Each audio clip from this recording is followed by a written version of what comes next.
Most kids who wheeze, which are labeled asthmatics, correctly or incorrectly, can get controlled pretty easily with the new type of medicines. But there are some very difficult ones to manage. How would you pick them out of the crowd, and how would you approach that problem? Yeah, as you mentioned, probably about 95% of children with asthma can be very, very well controlled with very simple medications. But depending on which region the children are from, then anywhere from 5 to 10% estimated children have disease that's much, much more difficult to control, and they don't respond as well to traditional asthma medications. The new wave of thinking is that we're trying to define these children in specific phenotypes of asthma. For example, what type of inflammation is in their airways, and based on what type of inflammation in their airways there is, that dictates different types of therapies that they may be responsive to. Wait a minute, you're talking different inflammation.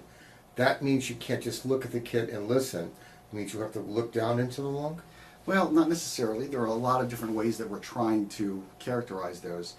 Some people can do it by a variety of different means. For example, collection of what we call exhaled breath condensate, sputum analysis, sometimes in more difficult cases, even bronchoscopy with bronchoalveolar lavage.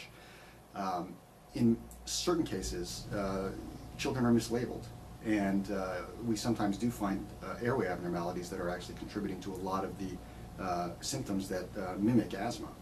Can you mention a couple of those things that mimic asthma that aren't asthmatics? There was just a child that we saw last week whose asthma had been poorly controlled and poorly responsive to medications for the past 2 years, and we found an airway cyst in the large airway that was causing obstruction and the symptoms that were previously attributed to asthma.